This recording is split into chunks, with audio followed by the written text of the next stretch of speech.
today is just really an introduction to the webinar series and talking about specifically what is youth onset type 2 diabetes and how it's different to how we've traditionally thought about type 2 diabetes and adult onset type 2 diabetes.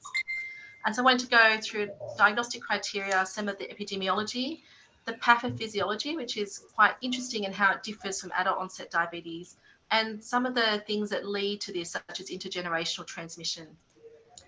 So firstly, just a reminder for many people of the diagnostic criteria, which can be a raised fasting glucose, having symptoms and a raised random glucose, a diagnostic oral glucose tolerance test, or the HbA1c. And for those who are working in remote Australia, who use the CARPA as their standards of care, note that in the current edition of CARPA, HbA1c is not listed as a diagnostic criteria, though it is recognised internationally. But in the next edition of CARPA, this will be corrected. And then, of course, there's also glucose dysregulation, and I'll talk a little bit about that today, as that is what's also quite different in youth onset type 2 diabetes versus adult onset type 2. And so you can have impaired fasting glucose, or you can have impaired glucose tolerance. So to set the scene a little bit about epidemiology, firstly worldwide, and then thinking about Australia in particular. So we have limited data around the world of the prevalence of youth onset type 2 diabetes. But the graph on the bottom part of the screen demonstrates, out of all young people diagnosed with diabetes, what proportion of them have type 2. And you can see it varies significantly in different populations around the world. So while in Australia, about 10% of young people that are diagnosed with diabetes have type 2 diabetes, that differs significantly in different places within Australia as well, as we'll come back to that data. And then looking at the incidence of youth onset type 2 diabetes, you can see that we also have limited data. The data that is available in Australia comes from Western Australia, and I'll come back to that data. You can see that the incidence of type 2 diabetes, looking at the American data and the bottom graph, have been increasing over the last 10 to 20 years. But in certain population groups that are high risk, that the incidence is increasing at a much faster rate.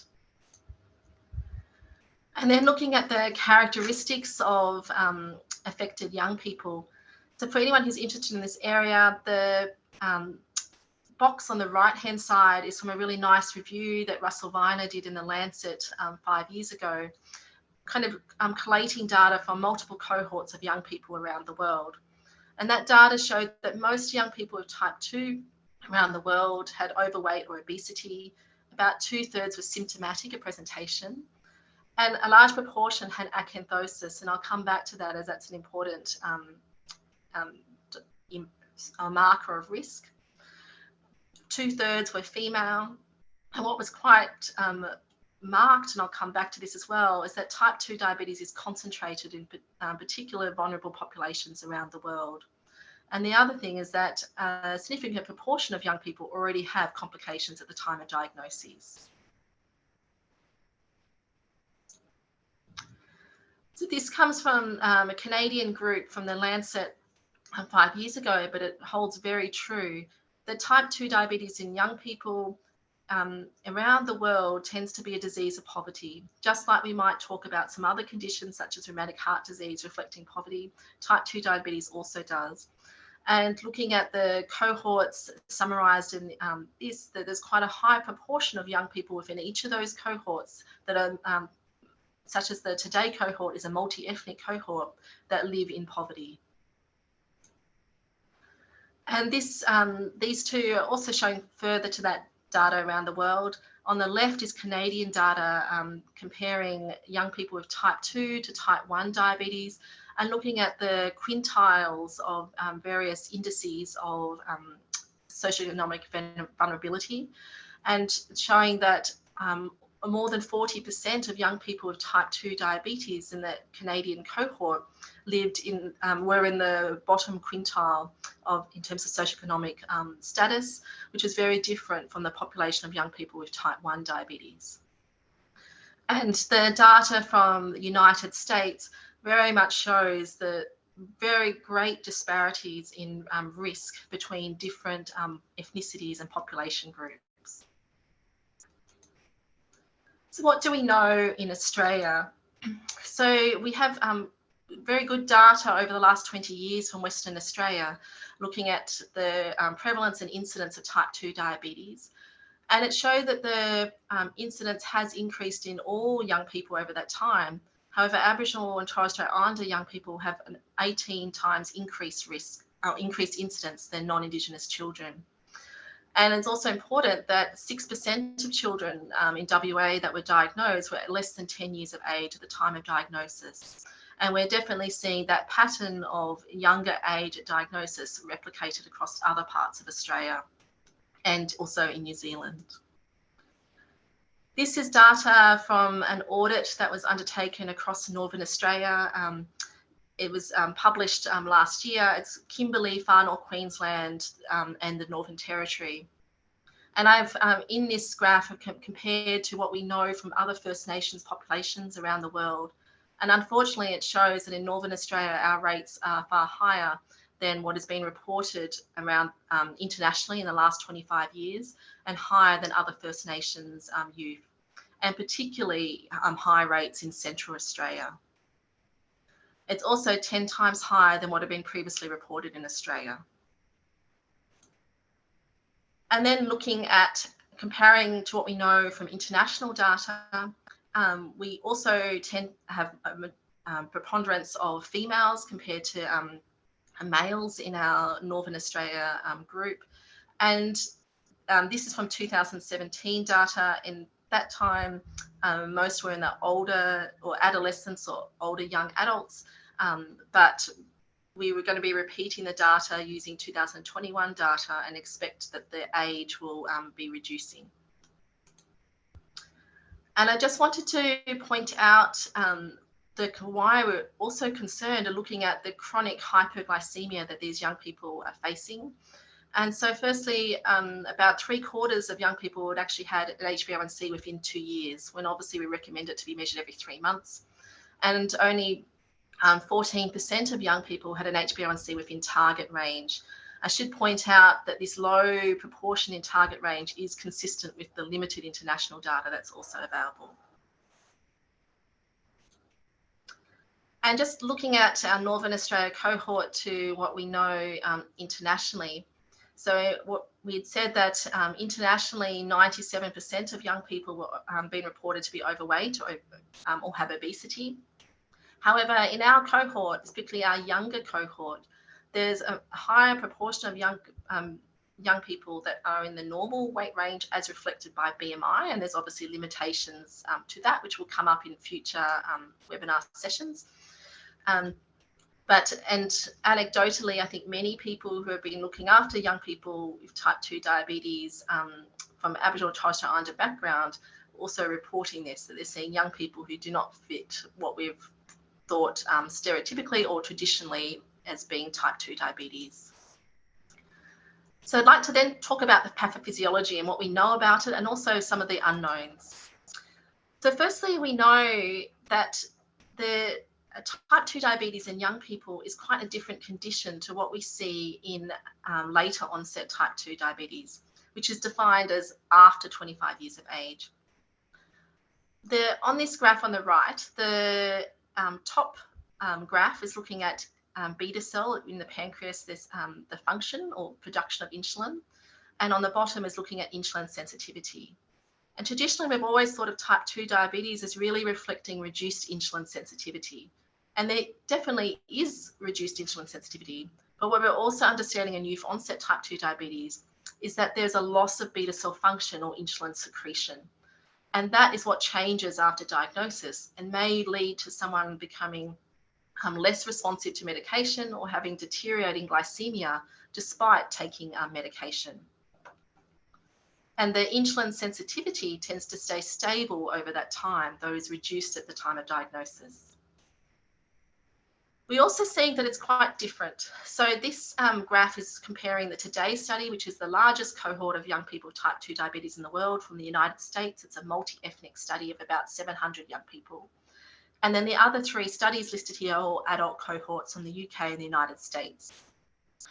And it's showing that there's significant differences between the young people in the Today study and the adult cohorts, both in how they respond to medication, their sensitivity, and their beta cell function, and the rate of beta cell loss over time. This is from the RISE Consortium, which is another large study comparing pediatric and adult cohorts. And again, it's showing that young people type 2 diabetes is quite different in terms of pathophysiology. So there's a higher degree of insulin resistance or less sensitivity at diagnosis. And also their beta cells seem to be more hyper responsive to a glucose load, which means that they may be why they have a quicker loss of beta cell function. And we do see that when I talked about the oral glucose tolerance test, it's the impaired glucose tolerance or the response to that glucose load or glucose drink that is the thing that decreases or that changes first in youth type 2 diabetes far earlier than the fasting glucose may change. And I suppose there are a lot of unknowns, and it's important for us to realise what we don't know so we can advocate and target our research to better understand how to improve care and improve treatment for young people. Many clinicians that I speak to talk about how they often feel like they're seeing 2 groups of young people. They're seeing some young people where you can start them on medication. They seem to respond very well to medication, often need quite low doses, and then able to maintain glycaemia and target range for quite a long period. And then there's another group of young people who have much higher HbA1cs at the time of diagnosis, and it seems to be much more difficult to be able to get them into target, even at situations where you know that they're receiving medications such as supervised medications. And we don't really understand why there are those different phenotypes at this stage. But I think it is important to put the context that we do already start to understand in adult onset type 2 diabetes that there are different subtypes. It's not just one homogeneous group. This is from Sweden. It was a large study involving about 60,000 people and showing that really all those people with type 2 diabetes could be grouped into 5 different categories. They each had different phenotypes and they had different prognoses and different comorbidities. And I think our understanding of type 2 diabetes in young people will also change over time to reflect some of these subtleties. And so this is a quote from the Lancet a few years ago, but saying that we believe that adolescent type 2 diabetes needs to be reframed as a severe progressive phenotype. It is not the same as adult onset type 2 diabetes, and so we need to be thinking of it differently and supporting young people differently and thinking about how we target medical treatments more appropriately. So that kind of leads into why we worry about youth onset type 2 diabetes and also what might lead to it.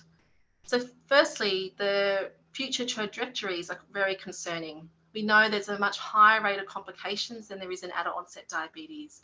Comparing the risk of a young person that doesn't have diabetes, their risk of end-stage renal disease is 23 times higher. And there's a higher rate of complications right at the time of diagnosis, and I'll come to that on the next slide. We also know that it reduces life expectancy by at least 15 years if you're diagnosed between 20 to 40 years of age. And we don't have data yet for what happens if you're diagnosed before 25 years of age. But we know that for a 10-year earlier diagnosis, it increases all-cause mortality by 20 to 30%.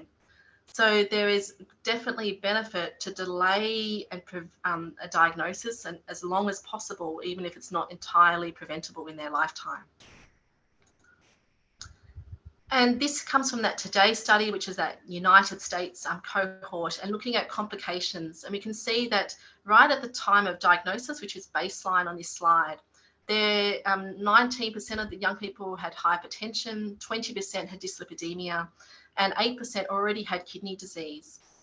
And by 15 years after diagnoses, more than half of them had complications. 2/3 had hypertension, 55% had kidney disease, and 52% had dyslipidemia. And 32% had evidence of nerve disease by 15 years after diagnosis. So if that is someone that's when they're 10, it means that they've already got nerve disease by the time they're 25.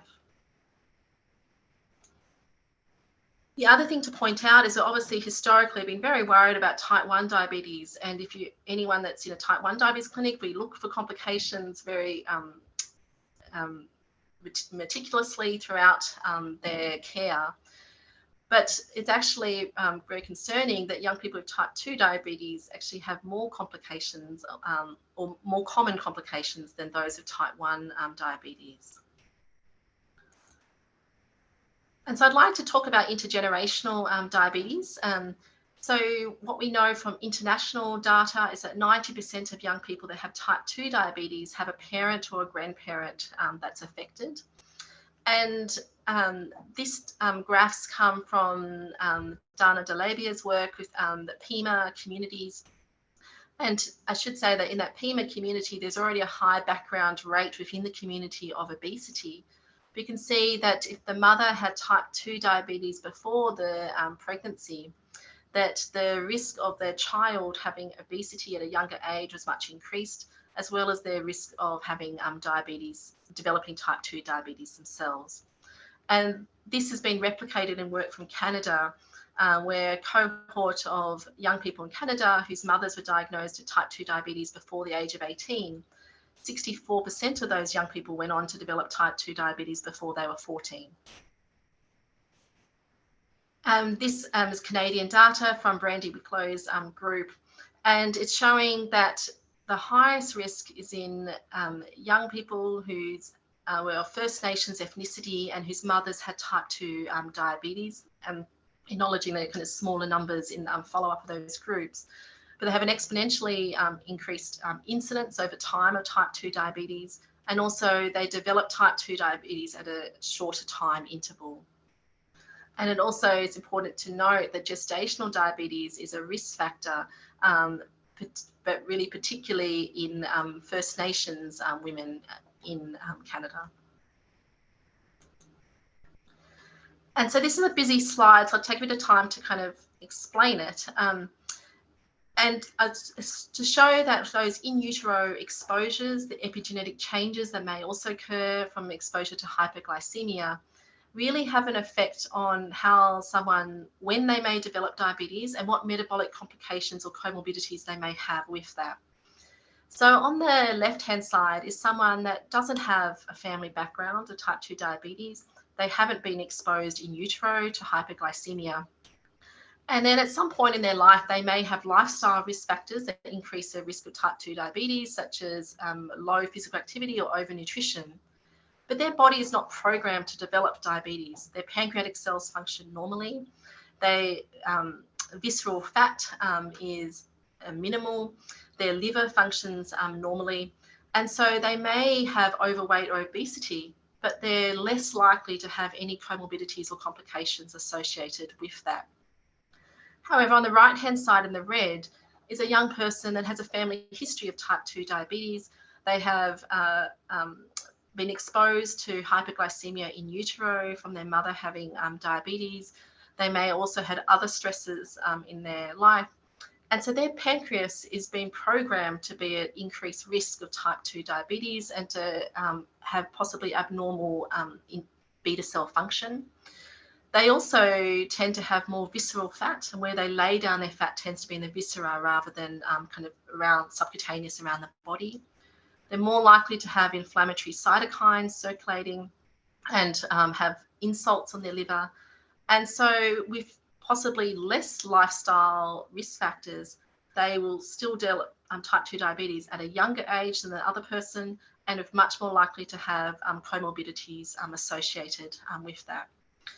And so this explains why we see a lot of young people who have very strong family history, who developing type 2 diabetes increasingly earlier ages. And what we're concerned about is that each generation develops it at a younger age again, when there's been that in utero programming. And it may also mean that these young people respond differently to medications. It's quite clear in a lot of families that I see where there may be 6 or 7 children, and it's the last few children where the mother had diabetes before their pregnancy that have now developed type 2 diabetes as a young person, and the older siblings have not developed diabetes. And so go on to questions and cases, but I want to just point you towards, there is a website, and where, as Renee mentioned, we're really trying to think about how we rethink about youth-onset type 2 diabetes, take away a lot of the stigma, and help improve models of care. And part of that website, there are some videos of young people and their families talking about having type 2 diabetes, and that often can be quite useful to show other young people, because there is, as we'll be talking about in coming weeks, there can be quite a lot of mental health and stigma associated. So I'll go on to questions, and I'll stop the share.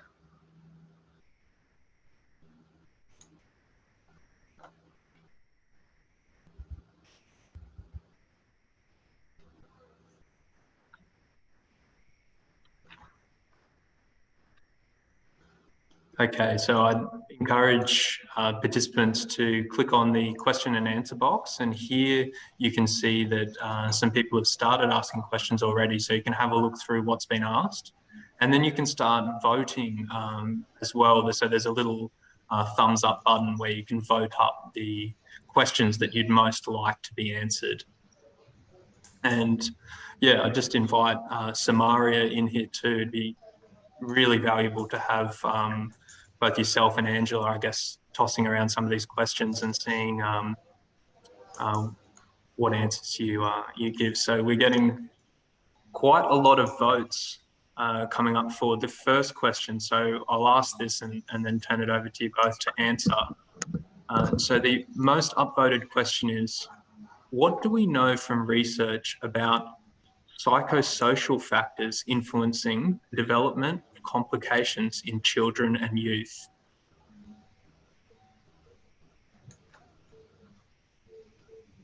Did you want to start, Samaria, or did you want me to talk? Yeah, you can start. Okay. So there is data about that, mostly coming from Canada, actually. And so they've looked at diabetes distress, depression, anxiety, mental health, and shown that increasing scores on those measures increase the risk of renal complications in young people with type 2 diabetes. And it's thought that that is due to increased inflammatory cytokines as one mechanism. But they're kind of, suppose, looking at the pathophysiology of that is still under investigation. But definitely we know that psychosocial factors, so young people with type 2 diabetes are more likely to have mental health issues. So young people with mental health issues are more likely to get type 2 diabetes, but also young people with type 2 diabetes are more likely to develop mental health issues. And it's kind of both bi-directional, I suppose. And we do also know that the more socially, economically vulnerable a young person is, this is from United States and Canadian data, the increased risk of complications. So definitely psychosocial aspects influence a young person's risk. Samara, did you want to talk about some of your experience of young people and some of their vulnerabilities and how that influences their risk? Yeah, I think a lot of people, young people we see, their parents has got diabetes, and so they don't think that it's a problem until they have to start taking medications, and we explain it, and it's like a norm until they've been educated and supported with it. So, and then there's a lot of teasing at school, bullying. So yeah, it's just unfortunate. The young people, they know it's a problem, but they don't actually address it, or don't know how to address it. I feel, and because it runs in their family, they think, oh, this is normal. But as you know, we think it's not normal.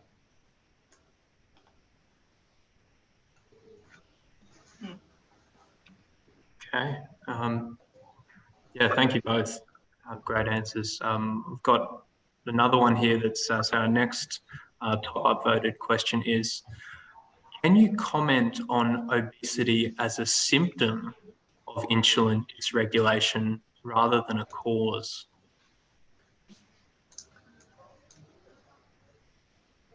I think it's really hard to determine that, and we really need more studies that kind of look at trajectories over time to be able to see that. So the Pandora study in the Northern Territory will be one of those studies that may provide some of those answers, as well as the MIG-TOFU study in New Zealand, for instance, because they're both looking at groups including women of type 2 diabetes and following up their children from birth and looking at their growth trajectories over that time, and then looking also at their cardiometabolic markers over time.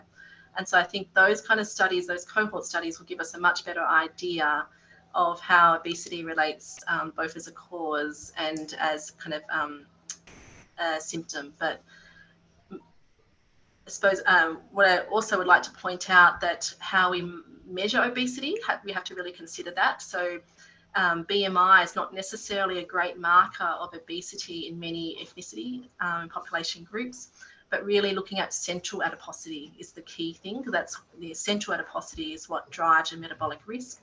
And so a waist to height ratio is a good marker, and we'll be coming back to that in later sessions from other presenters. But a waist to height ratio of 0.5 can be used from 6 years of age and onwards. And that is an excellent way to determine the risk. We see many young people and that have low BMI, actually, like underweight BMI category, but have an elevated waist to height ratio, so have central adiposity and have increased risk. And in utero exposures probably explain a large part of that risk and why they have central adiposity despite their low BMI.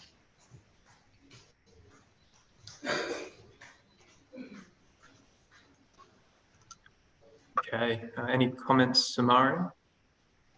Oh, just looking at a person, you can't really diagnose, because we're getting skinny kids with type 2 as well. And what we're looking at is, you know, like easiest way to like see if there's any acanthosis markings. A lot of the kids wear jumpers because it's shame with the dark markings. So yeah, you're just looking at the hands, the neck, and the midriff of the person. Like we're getting thin teenagers with the podgy waist, so that's an indicator as well. So it's not like just obesity. Yeah. Excellent, thank you. So we've got quite a few votes here for the case study presentation. I might just ask Angela, I think we could go on with a couple of questions for a bit longer, and it'd be really interesting to hear you both discuss a case study. How long would you need for that? Just 5-10 minutes would be fine. Sure, okay, no problem. Okay, well, we've got some more time for questions. So the next most popular question is, does intergenerational diabetes correlate with intergenerational trauma? Apologies if I didn't make that clear. So that's indicating I didn't explain it very well. When I talk about intergenerational diabetes, I'm talking usually about where the mother had diabetes, the grandmother, and it's kind of multiple generations developed diabetes related to in utero exposures and organ programming. But it does also, in our population, for instance, in Northern Australia, there's also a high degree of intergenerational trauma, psychosocial trauma, and social and structural inequities, and social determinants. And we need to explore this further, but I think anyone who's been a clinician in Northern Australia at least would be have spoken to me often about how they're seeing young people with type 2 diabetes appear to be often the most vulnerable young people within a community who have had the most exposure to trauma. And so we don't well understand that other than what we've seen from the research in Canada, but it is something that we need to be aware of, that there's pathophysiological reasons of intergenerational transmission, but I think there's also psychosocial and equity reasons for intergenerational transmission.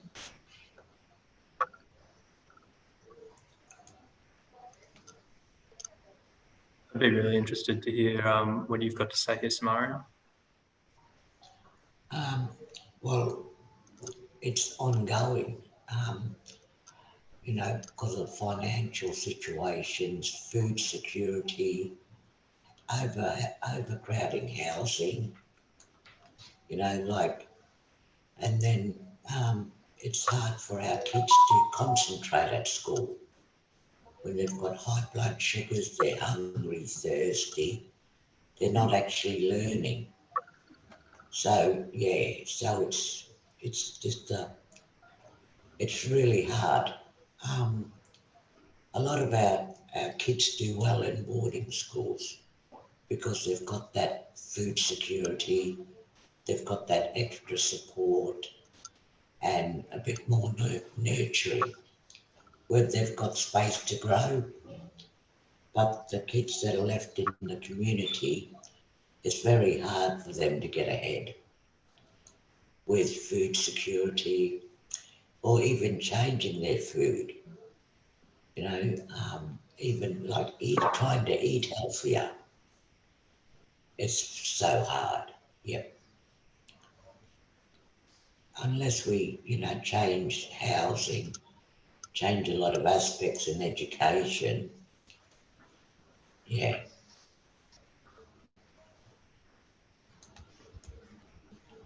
So it's really sad. Mm.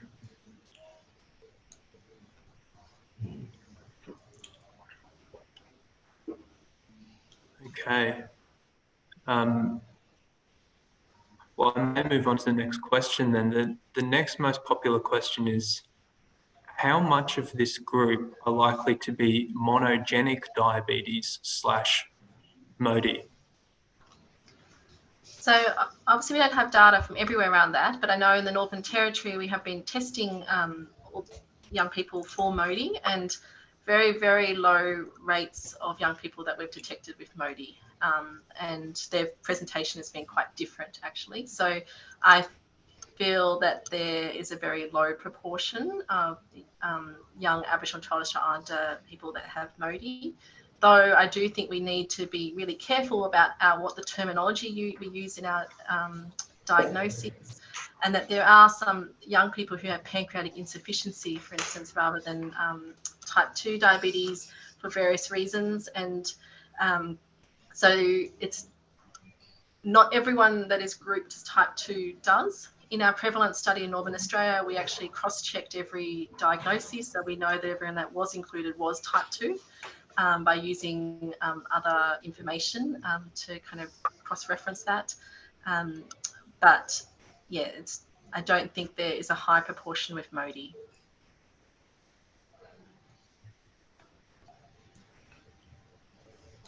What are your thoughts, Samaria? Well, the way young people develop with that, a lot of people think the skinny kids with diabetes is like a type 1, and it's just that half the time their pancreatic insufficiency, their beta cells. So we don't know if that's through developmental or their pancreas is burnt out. So yeah,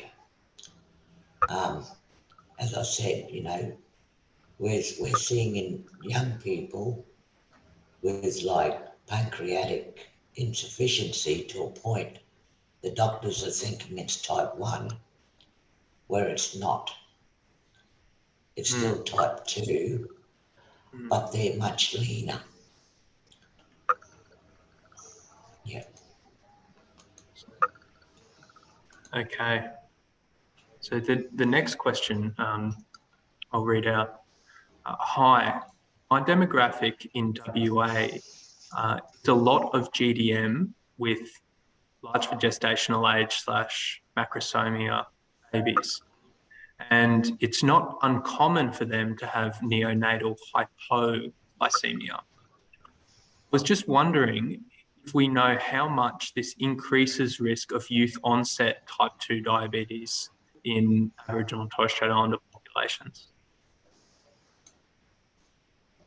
Well, we do have data from internationally following up women that had GDM, and obviously, and thinking about also women of type 2 diabetes, their babies could either be small for gestational age or large for gestational age, because it really depends on the kind of glycemia during the pregnancy. But women that had GDM and had large for gestational age babies, we know internationally that it increases the risk of youth-onset type 2 diabetes, looking at Canadian First Nations women, and also looking at US First Nations women. In Australia, the Pandora cohort is a study that will be looking at that. Those young children now around about 10 as a kind of mean age. And so as we continue to follow them from birth into adolescence and beyond, it'll really be able to give us much more information about how GDM and large gestational age changes their risk. What we are already seeing in the analysis that's been done up to 5 years of age, that there are differences between women who had type 2 diabetes, women who had GDM, or women who didn't have diabetes in their children's growth trajectories from very early on, and also that there are differences in where their fat is distributed, which may increase their cardiometabolic risk. But that, I suppose, is kind of watch this space as we see what happens into the future with these young people.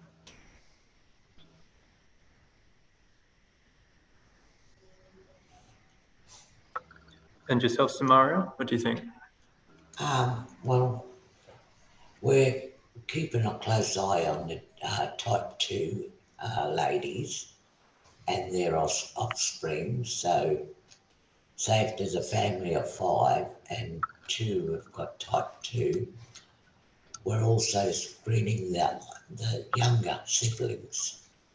So we're screening more, so that's great.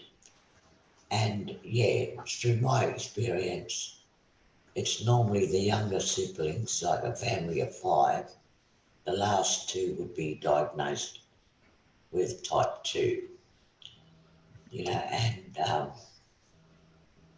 it's getting more common, you know, you'll have sister and brother or 2 sisters together at a close age with type 2. So yeah, so we are seeing that, but it hasn't been documented as yet.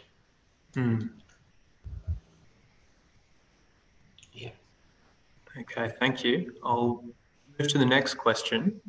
So Damien, so can I just make a mention? I'm just noting a few of the questions that probably won't get to today, but they'll be come up in other sessions. I just wanted to point out to some people that there's some. Please. So I know there's a few questions about screening. So that will be coming up on the 3rd webinar, which is going to be co-presented by Emily Papademos and Raymond Anderson. And they'll be talking about screening in young people and what we know and about that. And another person has asked about diabetes stigma, and that's definitely a very big issue, and it'll actually be coming up in the next session, which is by Elizabeth Watkins and Peggy Tom, and also some later sessions as well. And there's some questions about nutrition and nutritional strategies, and there's a session in the webinar about nutritional strategies. So those questions will hopefully be able to be answered more fully there. Sorry, I'm just having a quick look at the other. Yeah, no problem. Please let me know. Sorry, I think I'll just, so those questions will all be answered hopefully in depth in later webinars. Excellent. What question, Angela, do you think next? There's a few questions about antibodies. Did you want me to talk about Sure. that? Yep. Okay. Because it often comes up from clinicians. So if you're suspecting that someone has type 2 diabetes, we ask that people do antibodies, do C-peptide, obviously HbA1c, and really document a really clear family history and look for things like Samari already said, look for acanthosis nigricans, look for central adiposity, look for comorbidities, because all of that information really helps put a full picture together and help to determine a very specific diagnosis. And so that when I mentioned that from that Swedish study that you can have type 2 diabetes but be GAD positive, and someone asked why are they not type 1, we're talking about very mildly raised GAD antibodies, so not at the levels that you usually see in type 1, and they have other antibodies that are negative, and the rest of their phenotype fits with type 2, so they have evidence of insulin resistance, for instance, they had other comorbidities, their C-peptide level in those studies fit with type 2. So for those that don't know, C-peptide is a fragment of insulin. And so in someone with type 1 diabetes, it would be very low because they're insulin deficient in type 1 diabetes. When someone is type 2 diabetes, at diagnosis, you'd expect them to have a normal or even an elevated, possibly, C-peptide. So it's kind of putting a whole picture together to work out someone's diagnosis. It's, and just one antibody result doesn't mean that they've got type 1 diabetes. And so the most specific antibody for type 1 would also be IA2. Yeah. So I just saw there's a few questions on antibodies.